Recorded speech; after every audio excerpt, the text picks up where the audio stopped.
Now this is a forest, it's a Crox de Redoubt. Now this is near I think it's Apremont.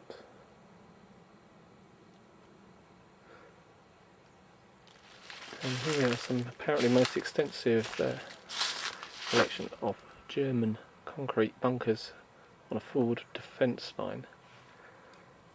I mean, they captured this area in 1914 and didn't give it up again until 1918, when the Americans advanced. I think it was September 1918.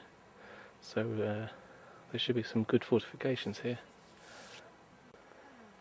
Okay, that should give a scale to some other people taking their cats for a walk. Well, this is France. Anyway, that's the start of some of the concrete that comes along here.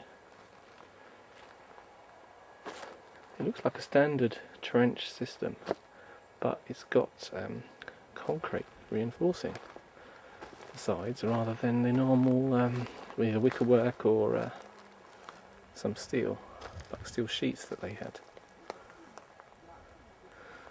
And this whole area is dotted with memorials and things.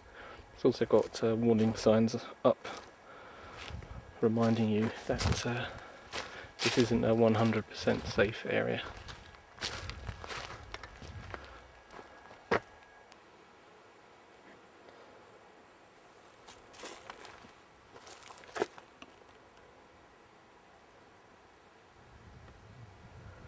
It's pretty extensive stuff here.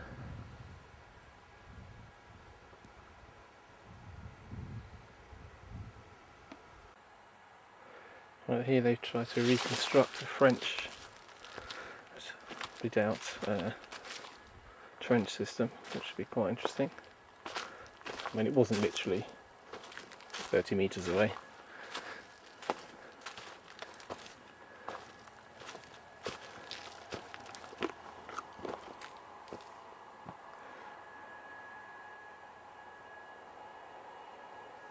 Let's just take a wander along here. I don't know how safe it is.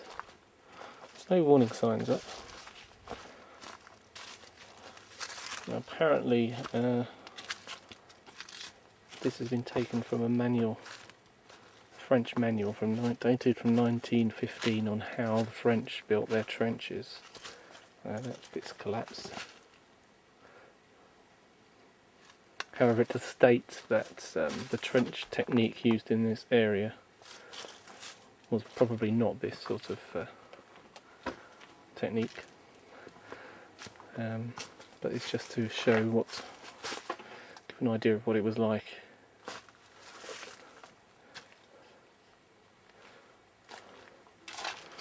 For a start, it doesn't weave about as much as it does in a real trench.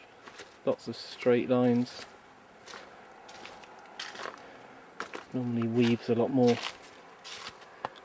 Surprised at that. And there's a hut. I think what they're trying to do is demonstrate how the French had very, very basic protection. Sandbags, wickerwork, things like that. And there's the result. While the Germans use reinforced concrete. Oh, there's a little frog. Where's he gone? There he is.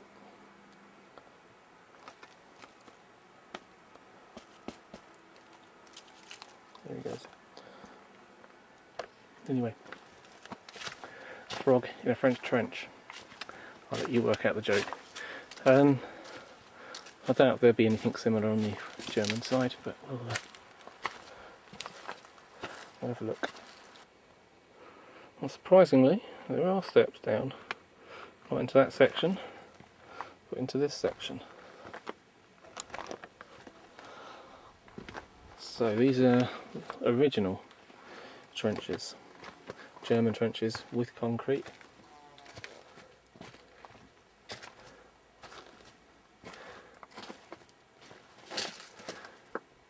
Wow, it's not very often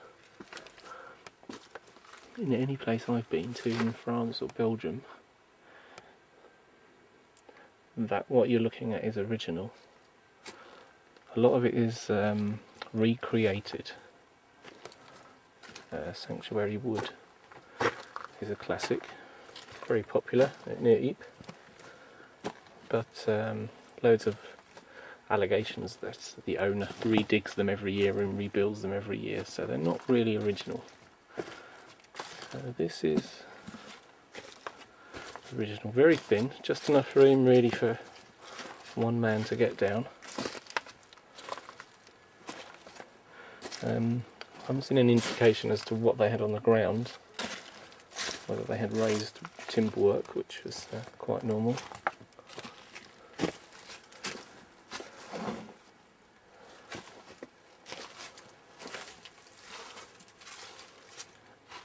I haven't seen any entrances into lower bunkers. They're supposed to have bunkers underground to protect from mortars and things. I haven't seen any here. Having said that, this is the front line. So perhaps they didn't have them. This is it's quite creepy really. Because you know for a fact that 95 years ago, over 90 years ago anyway, nearly 100, German soldiers stood looking at these.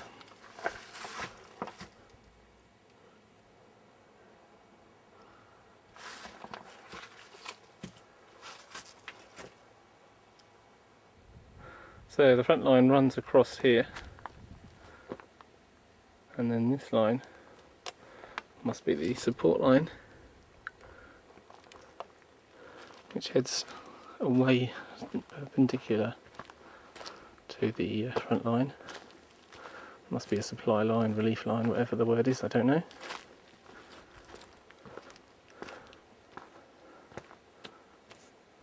So that's those viewing positions from above. Going back along that trench, it looks to me like there's loads of positions where soldiers would have stood. There's probably some sort of timber work above. So there probably would have been viewing ports all the way along here.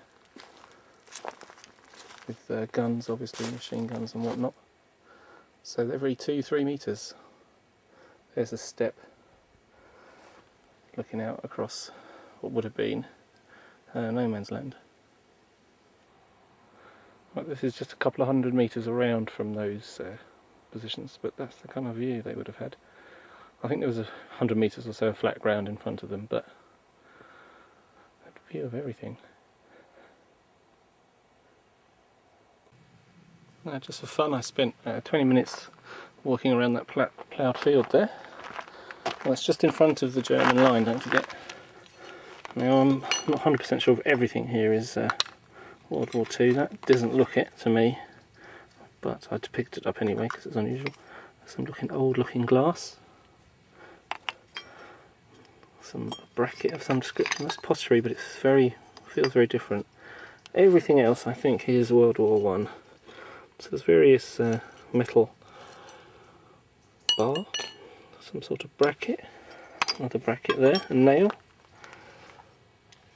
and then quite chunky bits of shrapnel. And I'm not sure, that looks like the cap of a shell. Didn't find anything more worrying, but that was just a 20-minute find.